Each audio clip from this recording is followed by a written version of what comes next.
Welcome to this amazing revision session on CA Final Financial Reporting, where I'm going to revise the one and only IND 19, and that is employee benefits only exclusively for you guys, right? So if you're watching this session on YouTube, do remember this is 100% English revision only for you, my lovely friends. But before watching, do subscribe to this channel, and also if you like it, do like the video as well.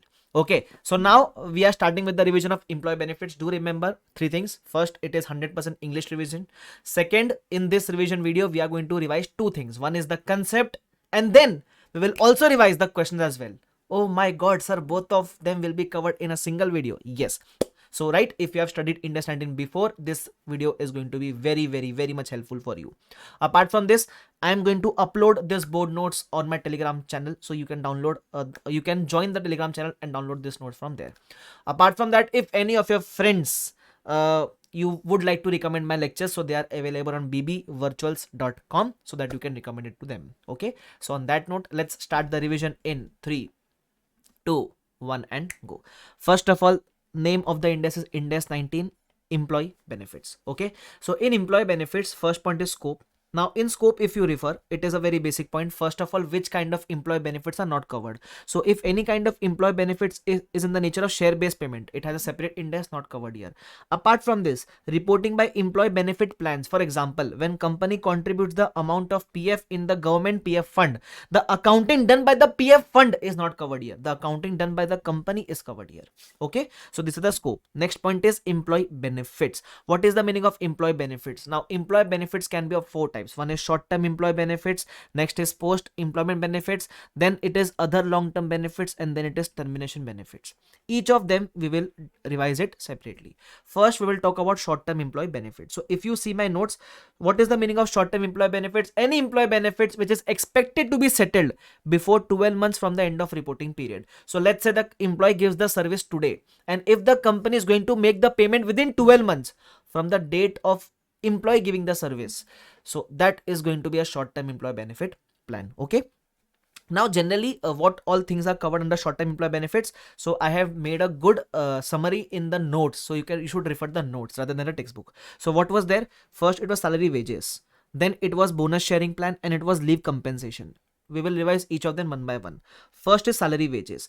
If the company pays the salary immediately, what is the entry? Salary to cash bank. Achha. What if salary is accrued but not yet paid? Then what is the entry? Then company, because it has accrued, company books an expense, but because it is yet to be paid, it will book an outstanding salary, that is a payable. So it will say employee benefit expense to outstanding salary.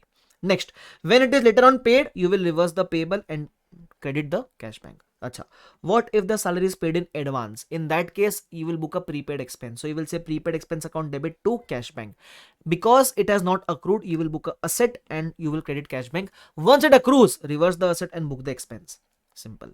And one more thing, if you have paid a salary to any employee who is involved in the construction of an asset, in that case, that salary is not transferred to profit and loss, it is capitalized. Okay, this was the first part, that is salary wages, short-term employee benefits. Next part, bonus sharing plan. Now what is the meaning of bonus sharing plan? Sometimes, not company, sometimes the company, so sometimes the company get mixed, company. So sometimes the company, what the company does is, they give a profit target to an employee, and they tell them that if they are able to achieve that profit target, they will give a bonus on that target. So this is known as bonus sharing plan. So now let's say, for instance, a employee is given a target in the year 11-12 to achieve a bonus target, to achieve a profit target, that so that he can get a bonus. So now what the company does is, it is giving the bonus on this profit, on this year's profit, but the payment is going to be made in the next year. In this case, do remember, apply the normal accounting concept. You will book the bonus expense when it has accrued. So it has accrued in the year 11-12 only, right? So company books an expense, and because it will pay in the next year, it will book an expense to payable. And once the company makes the payment, it will say payable to cash bank. Okay, do remember 2 points. First, if the question mentions any expectation or estimates, for example, the company might say we will give 2% bonus, but if the company feels that the ideal payment will happen at only 1.5%, so do consider that estimate given in the question. First thing. Second thing, this bonus is not a distribution of dividend. Okay, why? Dividend is given to the shareholder in the capacity as shareholder. This bonus we are giving to employees because they have met some target in employment. So this is not bonus. Just because you are giving something out of profit, that doesn't mean it is dividend. This is not dividend. Okay, just because you are giving something out of a profit, it is not dividend. Do remember. Okay, next part, leave compensation. I feel in short term employee benefit, this is the most important part. Do remember what is the meaning of this. Leave compensation means every employee earns certain number of leaves in the current year. Okay, so these leaves can be of two types. One is accumulating, one is non-accumulating. What is the meaning of accumulating? If you have any leaves which you did not utilize in the current year, you can carry forward to the next year. What is the meaning of non-accumulating? It means if you have any leaves which you earned in the current year and you did not utilize, you cannot carry forward it to the next year. Carry forward is not permitted here. So if you have any non-accumulating leaves, if you use it in the current year, very good. If you did not use it, it will lapse. So there is no accounting treatment to be done here. What about accumulating leaves? If you have any accumulating leaves, that means it can be carry forwarded. So let's say for example in the current year you had been given 40 leaves. Out of that you only utilized 10 leaves. So in current year how much leave balance do you have? 30. Now these 30 leaves in the next year either it can be encashed, which is known as vesting, or in the next year it cannot be encashed, but in the next year you can avail extra leaves, which is non-vesting. So either you can encash the leaves or you can use extra leaves in the next year. Okay, in both these cases, do remember one thing. Company books the expense when the employee has earned the leave. So for example, for this 30 days in the next year, either the company will give extra money or company will give extra leaves. But when did the employee earn these leaves? It earned these leaves in the current year. So for these leaves, company books an expense and payable. So company says leave compensation expense to payable or provision for leave compensation. Why? Because can I say even if the employee might encash it in the next year, but employee has earned it in the current year now. So matching concept, when the employee earns it, that period's expense is it for the company. So company's expense is for the current year and not for the next year. Do remember.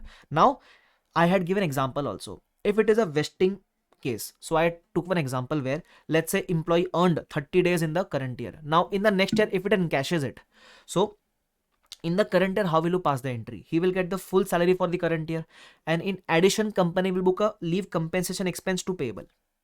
In the next year, let's say if he wishes to encash it, this provision will get reversed in the next year and company will have to make an extra payment.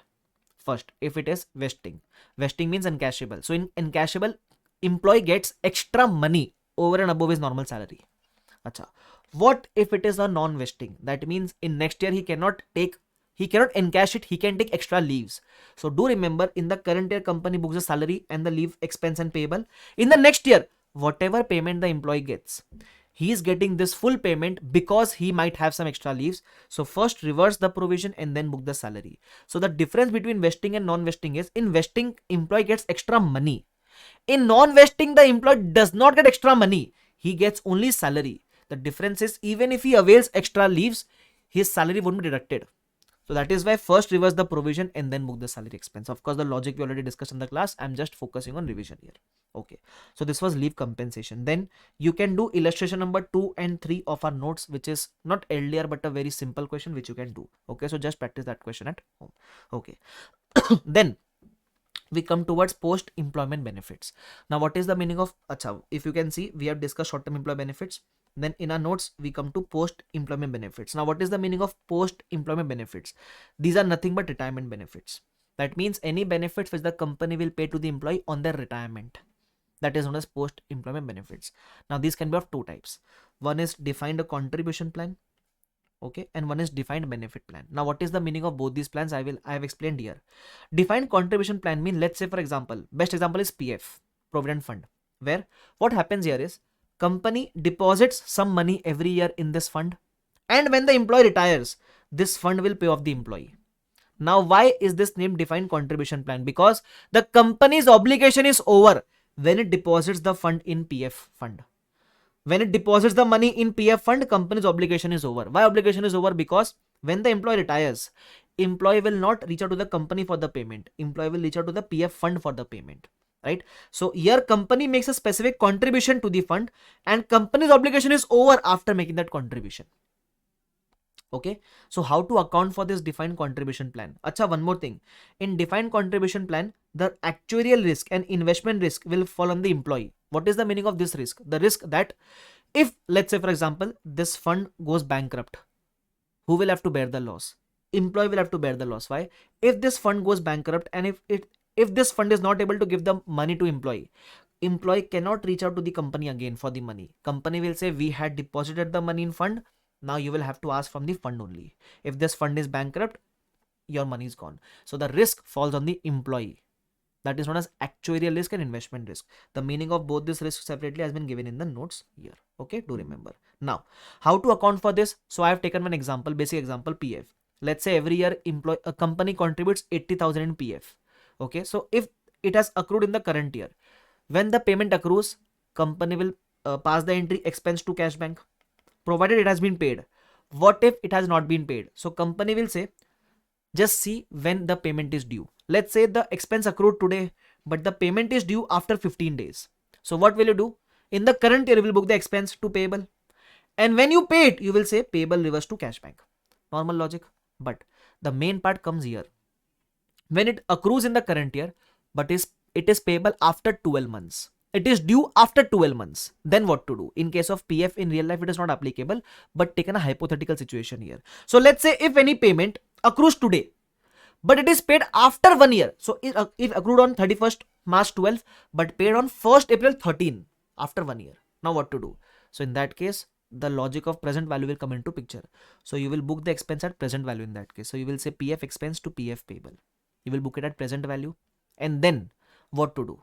Don't make the payment directly. Whenever you book anything at present value, at the year end, you will also unwind it. So after 1 year, first unwind the interest. How will you unwind it? Interest expense to PF payable. You will unwind the liability and then you will make the payment. Do remember, when you unwind, normally interest goes in finance cost. This is the only interest which will be transferred to employee benefit expense.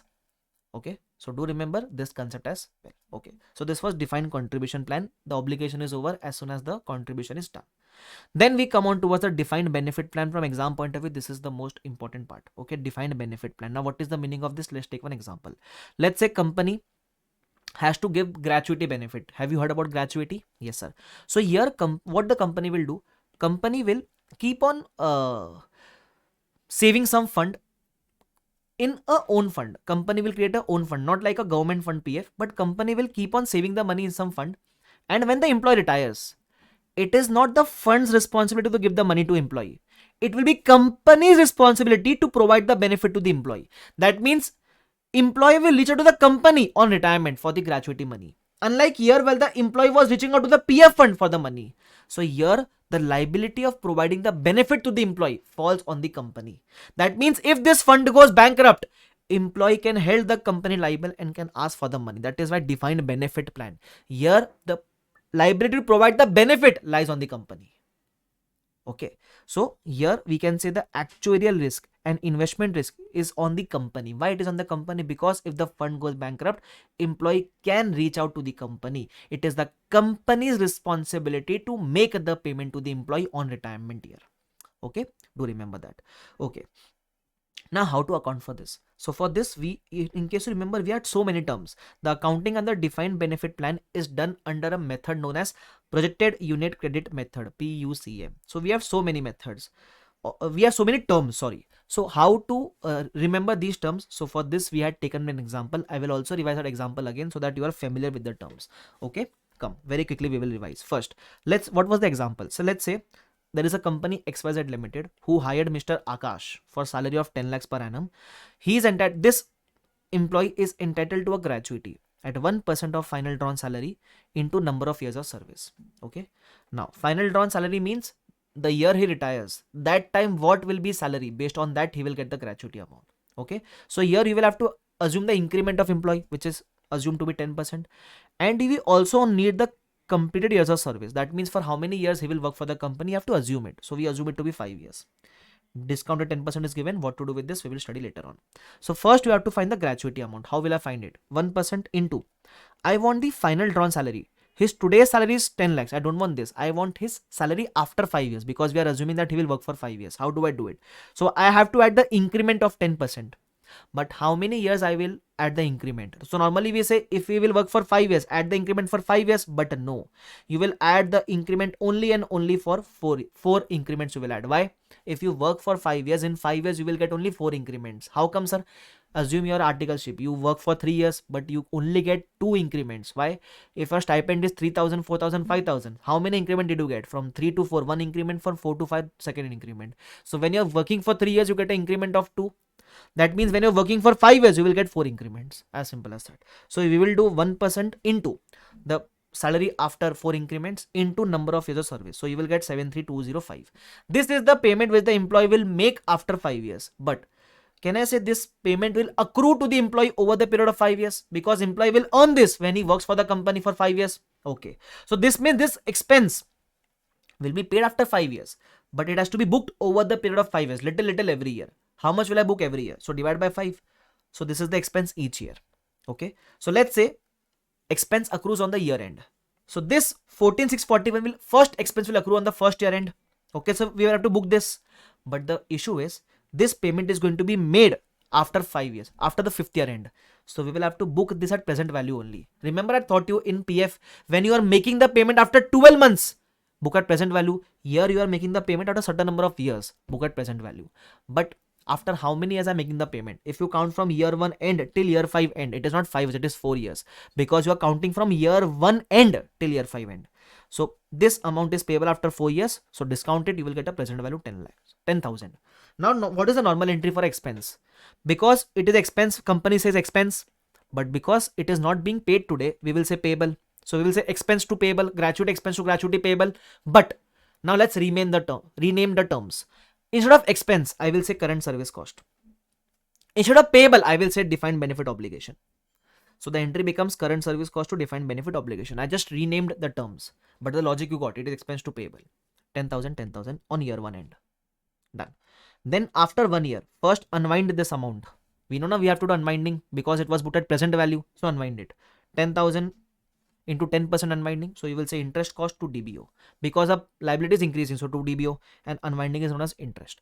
Normally interest gets transferred to finance cost, but in Ind AS 19, whatever interest is there on employee benefit expense, always transfer to employee benefit expense only. Okay. So in the second year we did unwinding.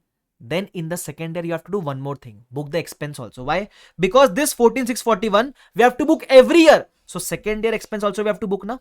Again, you will book this as present value. This second year, if you count from second year, you have to pay this after 3 years. So book 11,000 now.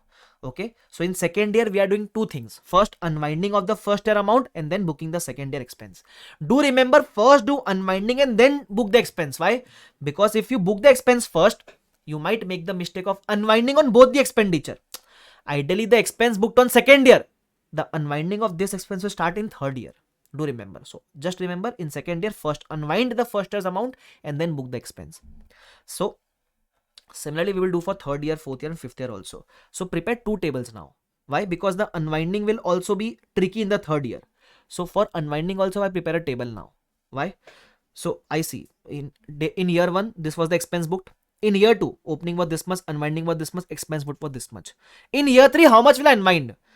The closing of year 2 becomes the opening of year 3. Now unwinding on year 3 will happen on this amount, 22,000.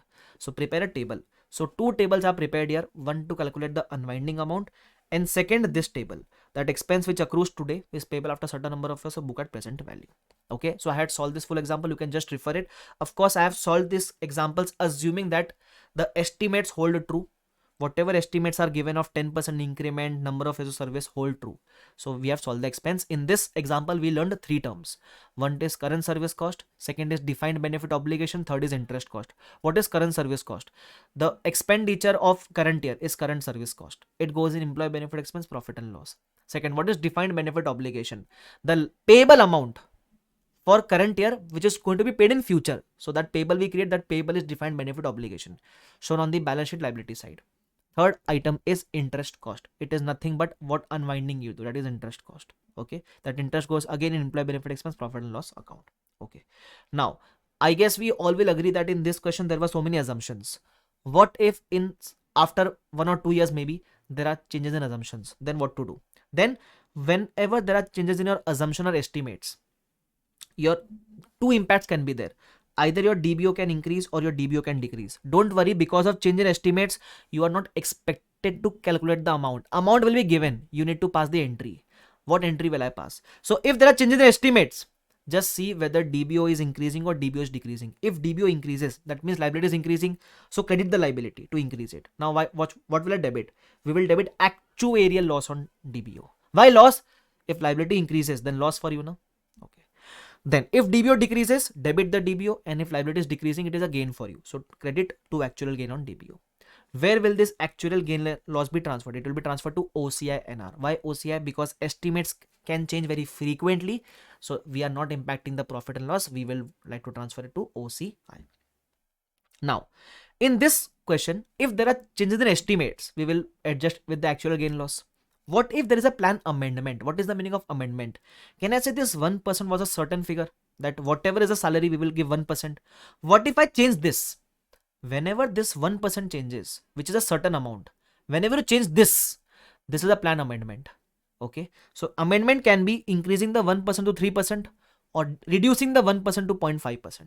This can be the amendment. Because of this amendment also, your DBO can increase or decrease.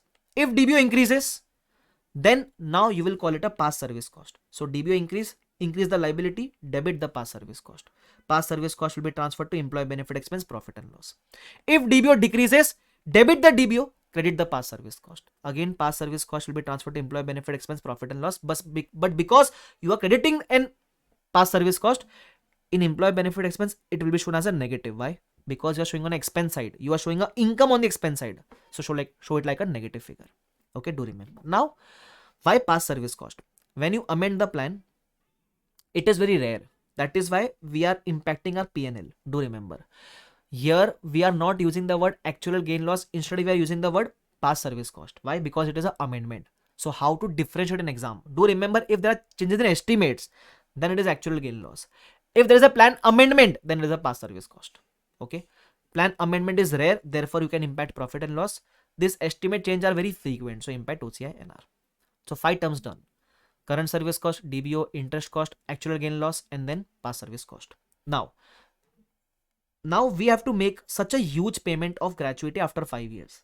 So student, we start saving for this today itself. So when you save the funds for making the payment in future, that is known as plan assets. Okay. So what is plan asset? Investment done exclusively to fund the DBO. Okay. So whenever you contribute in the plan asset, entry will be plan asset to cash bank. Okay. Do remember, it is not necessary that your DBO and plan asset amount will match. It can be different. Why? If in case in current year you have more funds, you will save more. If you have less funds, you will save less. Okay, do remember. Then when you invest in a plan asset, of course you will have certain expectation of earning some return also, right? So that is known as expected return on plan asset. What will be your expected return? The discount rate which you use to unwind the DBO, that exact rate will be your expected return. When I say expected, I am saying that this is the expectation which you enter with. Your actual return can differ. It can be more, it can be less. But whenever I invest, I will always expect that I have to earn this much return. How much percentage? The exact rate which you used for unwinding the defined benefit obligation. Okay. And whenever you earn expected return, you will reinvest it. Okay. So entry will be plan asset account debit to interest income. Why income? Because it is earning on assets, so income, and because you are reinvesting, it will be plan asset. Okay. Then next point is actuarial gain and losses on plan asset. What is the meaning of this? Whatever return you earn over and above your expected return. Let's say my expectation was I will earn 1 lakhs, but is it possible I earned 3 lakhs? So how much excess did I earn? I earned excess of 2 lakhs because instead of 1, I earned 3. So excess how much did I earn? 2 lakhs. That excess earned on plan asset is actuarial gain loss on plan asset. So if you earn over and above expected, actuarial gain on plan asset. If you earn less than expected, actuarial loss on plan asset. Okay. So it is given here. So how do we find this? When you do plan asset plus expected plus contribution plus if you withdraw something, you will get a certain amount. Closing figure will be given. Your this amount and this closing will not match. So just see, if your asset is increasing, then you have earned more than expected. If your asset is decreasing, you have earned less than expected. Simple. So that means, Can I say there are two types of return on plan asset? One is expected return and one is actuarial gain and loss on plan asset. Okay. The combination of these two is your actual return. Okay. Expected return plus over and above your expected return, that is actuarial gain and losses on plan asset, is your actual return on plan asset. Don't get confused between the word actuarial gain on plan asset and actual return on plan asset. These two are different. Expectation plus actuarial gain on plan asset is your actual return. Okay. This expected return is getting transferred to employee benefit expense, profit and loss. This actuarial gain and losses is getting transferred to OCI NR. Okay. The combination of these two is your actual return. Do remember, actual return, you need not book it separately again. Why? Because it is a combination of two amounts and these two amounts have already been booked in the respective columns. Okay. So again, three more terms are introduced. Plan asset goes in balance sheet asset side. Second, expected return on plan asset, that is the interest income which you expect to earn, goes on employee benefit expense, profit and loss.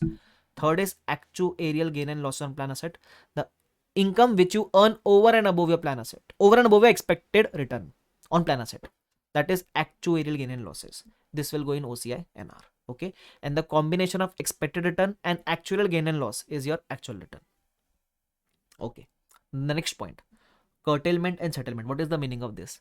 Ideally, curtailment means cancellation of plan. That means you cancelled a specific plan. So liability is over. So just reverse the liability and book the gain on curtailment, or you can also use past service cost. For this, liability will reduce and this past service cost will go in employee benefit expense, profit and loss account. Acha. There is one more term, settlement. Settlement happens when you are settling for a lower amount. So let's say DBO worth 1 lakh was settled for 90,000. Here you have to do two things. First, because you have to settle for 90,000, you have to make the payment of 90,000, withdraw the money from plan asset. So you will say cash bank to plan asset 90. And then you will settle the DBO. When you are settling the DBO, do remember you are settling a DBO worth 1 lakh. So liability will get reversed worth 1 lakhs, but payment you will make only of 90,000. So balance will be gain on settlement, or you can also use past service cost. Okay. Ideally the meaning of both these terms is different. Curtailment means cancellation completely, no settlement payment. In settlement, we cancel a higher liability with a lower amount. But ICI uses these terms interchangeably. So do remember, normally this comes in exam when you settle for a lower amount. Okay. Do remember. Then 9 terms are clear. Okay. Current service cost, DBO, interest cost, then actuarial gain on DBO, then it was past service cost, then plan asset, then expected return on plan asset, then actuarial gain and loss on plan asset, then curtailment, settlement. 9 terms done. Now remaining terms are very simple. Then the term is net defined benefit asset liability. The plan asset of asset side and the DBO of liability side in balance sheet are netted off and shown. Next, net interest expense and income. One, there is interest expense which is arise due to unwinding of DBO. One is interest income which is expected return on plan asset. These two will be shown as net off figure in employee benefit expense. Then one, this I will discuss later. Then there is remeasurement gain loss. Whatever items appear in OCI, 2 items as of now appear in OCI. Actuarial gain loss on DBO and actual gain loss on plan asset. These 2 items are netted off and known as remeasurement gain loss, which will come in OCI. Okay. Now there is last term, asset ceiling. What is the meaning of asset ceiling? So this is applicable only when there is a net defined benefit asset. When you net off the asset and liability, in net there is a asset, this concept is applicable. What is this concept all about? The name itself says there is a asset ceiling, means there is a capping on the asset amount, right? So if your net asset is coming at 30, but the asset ceiling amount is given as 20. Now why it is there? We have already discussed in the class. Now I'm focusing on revision. Okay. So here, if the asset ceiling is given as 20, that means your asset can't be at 30, maximum it can be up to 20 rupees only.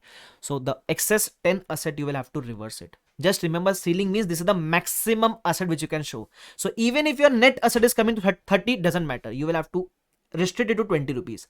So you'll have to reduce the asset by rupees 10. That reduction is a loss due to asset ceiling. So how will I book it?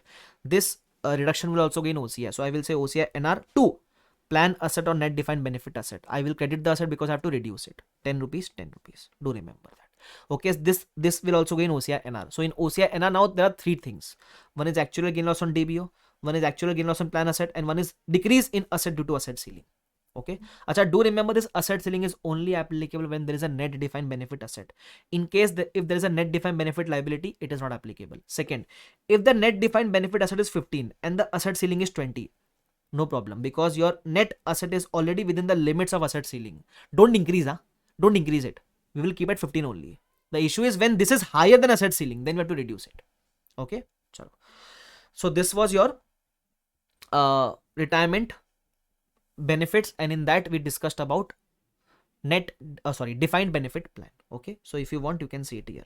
Defined benefit plan is over. Now apart from this, I have given the summary also. In your notes you will find a summary also, how will everything appear in profit and loss, in OCI and everything. Okay, apart from this there are two more concepts, that is other long-term benefits and termination benefits. Let's discuss this also. Other long-term benefits means any other long-term benefit apart from retirement benefits. Okay, so long-term means any benefits which are settled after 12 months, but apart from retirement benefits. Now how to account for this? So it says the accounting is same as defined benefit plan. Defined benefit means that current service cost, past service cost, DBO, that same accounting is there. Only one difference is there. Here the remeasurement gain loss will not be transferred to OCI, it will be transferred to PNL. It can be relevant for MCQ. Do remember that. Okay, sir, give us example of other long term benefits. Sabbatical leaves. Okay, example, if you want to study, your company is saying go do MBA for 3 years, that can come here. Okay, so accounting is same, but except all the OCI items, there is no concept of OCI here. Transfer it to PNL only. Sir, why PNL? Because the uncertainty involved here is very less compared to defined benefit plan. So do we have any questions on this? The answer is no. No question on this. Then there were termination benefits. How do I solve termination benefits? So if you want, you can refer the notes, but I will show it to you. What is the meaning of termination benefits, by the way? Termination means when you are terminating, when you are closing a division, you will terminate the employees. So if you are going to make any payment to those laid off employees, that is termination benefits. Can be of two types, VRS or retrenchment scheme. Okay, so these are payable on account of termination. So whenever you terminate, and if you promise to make any termination benefits payment, then only you will book the liability or expense or whatever it is. Okay, so we will book an expense and liability only when constructive obligation arises. When does it arise? When you announce the termination and when you promise a compensation. Let's say if you did not promise anything to pay on termination, then nothing will come. When you promise, obligation comes upon you, so you will have to make the payment. Now there can be of three types. One, if you have paid immediately, then expense to cash bank.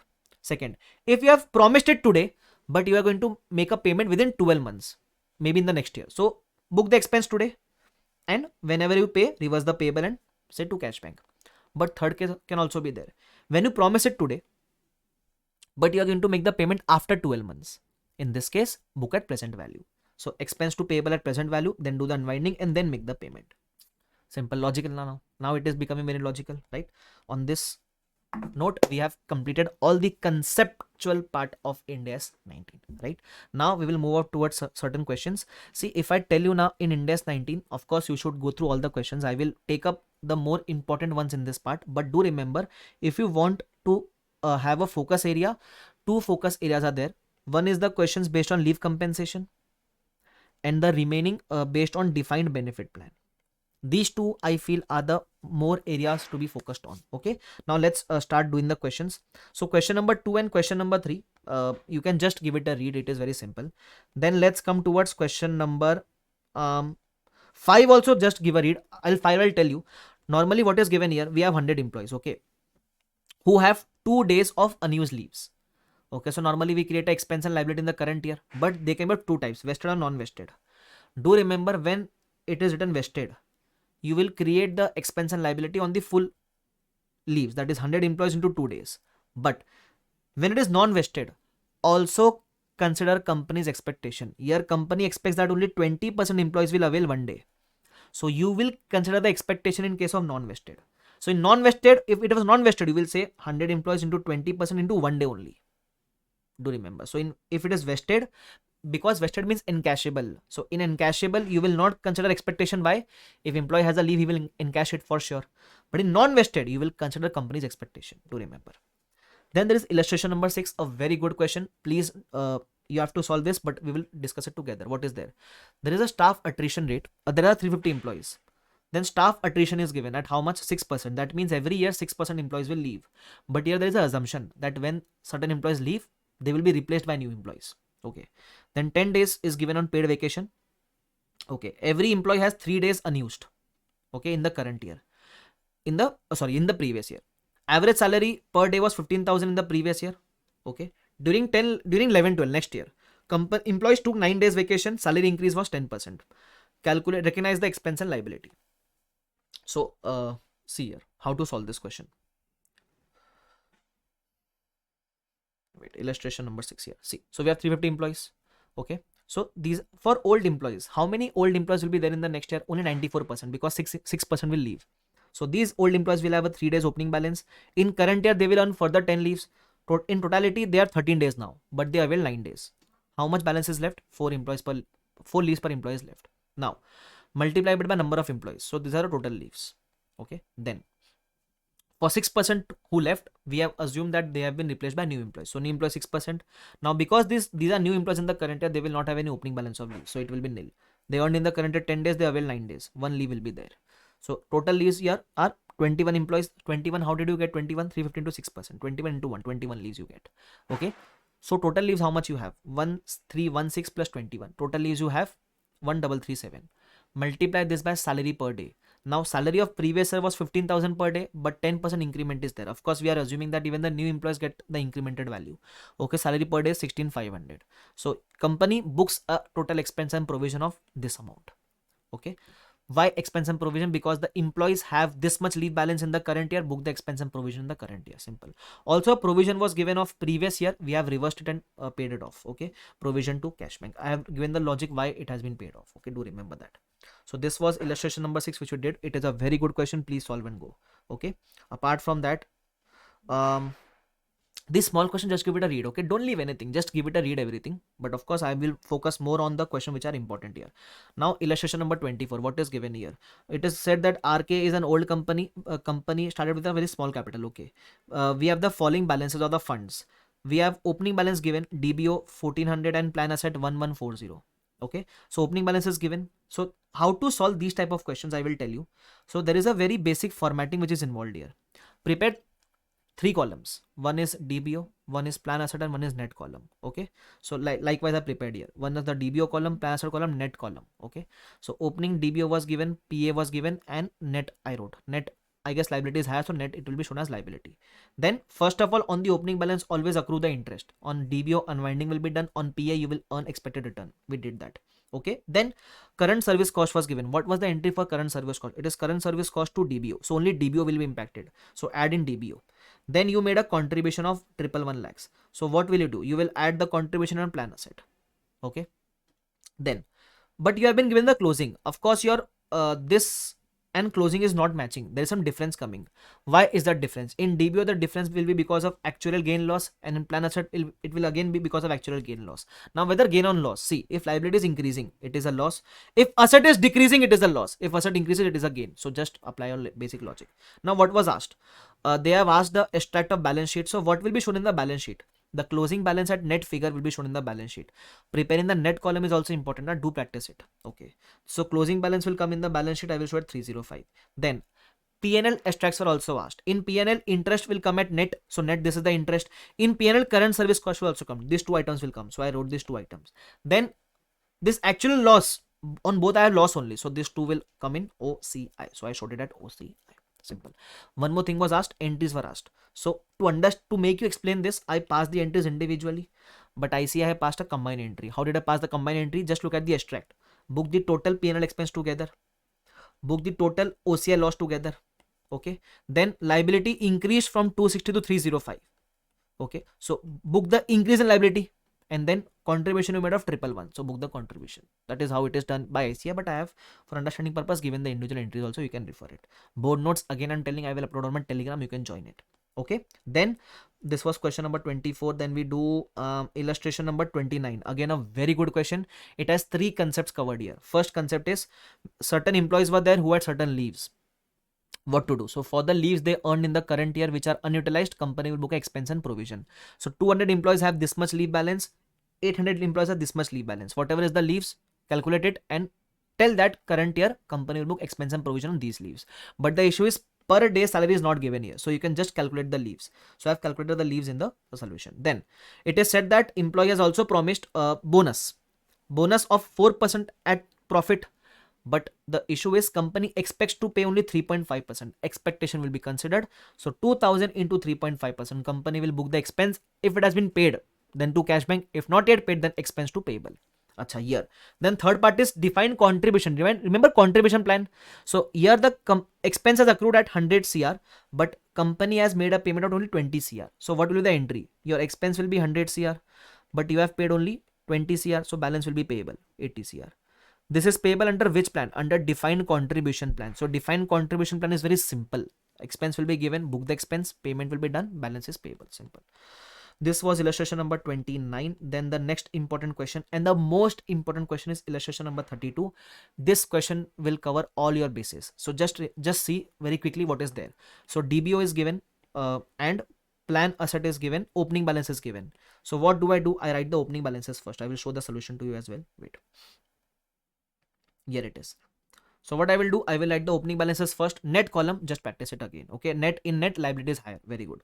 Then on the opening balance, always compute the interest part first. Okay, so I did the interest calculation on the both the opening balances. In DBO, it is unbinding. In plan, it is expected return. Then what is given? Then it is given that we made contribution of 70 lakhs. Contribution are done in plan asset. So your plan asset will increase. So my plan asset will increase. DBO will not be impacted. Do remember. Then it is said that benefits of 42 lakhs are paid out. When benefits are paid out, DBO and PA both will be impacted. Why? When you pay out benefits, you will withdraw the money, and when are you paying, liability will also reduce. So plan asset reduced, liability also reduced. Okay, for your reference, I have also given the entries just for understanding in case you are not able to crack this. Okay, then it is said that current service cost is given. Where will it be impacted? In my DBO. So current service cost, DBO increases. Okay, then also what is given? Then past service cost is given. Why? Because the plan has been amended. Because of amendment, past service cost comes 15 lakhs. Again, DBO will be impacted 15 lakhs. Where is it? Here it is, past service cost. Then in this paragraph, it is talking about settlement. Settlement, I will just give the summary of it. One sec. Here it is. So next paragraph talks about settlement. Settlement of DBO of 80 lakhs. They were settled for 75 lakhs only. So when I settle for 75 lakhs, how much money will I withdraw? I will withdraw only 75 lakhs. So I withdrew 75 lakhs. Okay, and then I made a payment of 80 lakhs. So my DBO will go down by 80 lakhs. Do remember. Acha, net column is also very important. I will discuss for this question as well. My opening DBO 6 CR, PA was 5.2 CR, liability is higher by 80 lakhs. Then interest expense is 30 lakhs, interest income is 26. So net expense is 4 lakhs. This will increase my liability. Then contribution is done in asset. So when you contribute in asset, can I say my liability reduces? So the impact on net liability will be negative. Then you withdraw. PA and DBO both go down by 42 lakhs. No impact, net no impact, because asset liability both are reducing by the same amount. Current service cost increases my DBO, so add in net liability. Past service cost increases my DBO, add in net liability. Settlement, asset going down by 75, liability going down by 80. So can I say liability is going down by 5 lakhs more? Yes. Then your closing won't match with the closing given in the solution. The difference will be, because liability is increasing, it will be actual loss. And if you see the asset, it is also increasing. So if asset increases, it is a gain. So actual gain. Okay. In this question also, extract was asked. So extract has been given by me. In balance sheet, net will come. In profit and loss, net interest expense, current service cost, past service cost, and also you have settled for less amount. This gain on settlement will also come here. Okay. In OCI, remeasurement loss, net will be shown here.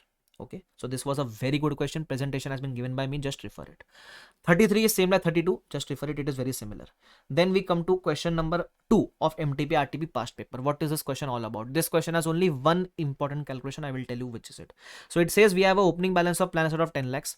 Okay, opening balance of DBO is not given. Okay, anyways, we paid out benefit of 1,90,000 and contributed 4,90,000 on 30th September. Now the issue was, in all the above questions, we calculated interest only on this 10 lakhs on the opening balance. Okay, because in all the above questions, we used to assume that contribution and benefit were paid at the year end. So no interest impact used to come on that. But it is clearly said that now the benefits you paid of 1,90,000 and the contribution you made of 4,90,000 is happening on 30th September. So how much is my net contribution? I contributed 4.9, withdraw 1.9. So net contribution is 3 lakhs. Now assume if you are investing your 3 lakhs in a fixed deposit on 30th September, will you get interest for 6 months on this deposit? The answer is yes. That means interest will now come on 2 amounts. 10 lakhs for full 12 months. 3 lakhs only for 6 months. Why 3 lakhs? Net contribution. That is why. Okay. Now one more point is important here. Here the compounding happens half yearly. That means the rate which will be applicable to 6-month interest will not be the same as 12-month interest, because if you are receiving 12-month interest on any figure, you will receive it in a compounded manner, right? So 2 rates have been given here. One, if you receive a interest for 6 months, so normal interest rate for 6 months is 10% per annum. But if you receive a interest for a 12-month, you will receive at 10.25% per annum. So when doing the calculation, just remember this simple thing that I will show you. Here it is. Opening balance you write, net contribution you benefits 1.9, contribution 4.9, net contribution 3 lakhs. While calculating expected return on opening balance, take 10.25% per annum. Why? Because interest, if you are getting for 12 months, rate relevant is 10.25%. Okay, and when you are getting interest for 6 months, take 10% per annum rate. But because this rate is per annum, do 6 by 12. Okay, do remember that this calculation is important. Through this you will get expected return. Okay, so this was your opening balance, less the benefits, add the contribution, add the expected return, you get the closing balance. DBO you can't do, also it is not required to be done, I'll tell you why. Okay, then you find the balancing figure as actual gain on plan asset. Now what is asked here? They have asked first actual return. Oh my god, they have asked actual return. What is actual return? Expected return plus actuarial gain on plan asset, right? So my expected return on plan asset and actual gain on plan asset is my expected return, is my actual return. Got this? Then what is asked? Then they have also asked expected return. Expected we already computed now. That was the important calculation here. Done already. Here it is. Then they want also compute amount to be recognized in OCI. In OCI, what amount will go? Can I say this actuarial gain on PA will go in OCI? Also for DBO, they are so nice. The actuarial loss on DBO is already given in the question. So in OCI, this loss will be there. And apart from this, there will be gain of plan asset, right? So that net of you will show in OCI. Okay, yes. So this was question number 2, and with that we have completed the revision of IND AS 19 employee benefits. I really hope that this revision was helpful. Have tried to revise all the concepts along with the important questions in detail. I've tried to discuss it. Of course, to remember, watching the revision is not a replacement of your writing practice. Once you watch the revision, the concepts which you are able to recall, very good. No need to refer again. The concept which you did not recall, mark it, refer it again, and directly jump on towards the questions. The questions which I told you, write and practice. Other questions, just refer it once. If you find anything interesting in that, just mark it for your next reference. This should be the approach. I have given you a approach worth lakh rupees, you can say, because when you become a CA, you will earn in lakhs. So approach worth lakh rupees. Okay, so on that note, thank you so much everyone. If you like the video, do like it, and if you find it helpful, do leave a comment. That will motivate me and that will help me come to know whether this was useful or not. If it is useful, I will try to upload more such revision videos only for my lovely South India students in 100% English as well. So thank you so much. Bye bye everyone. Take care. See you all.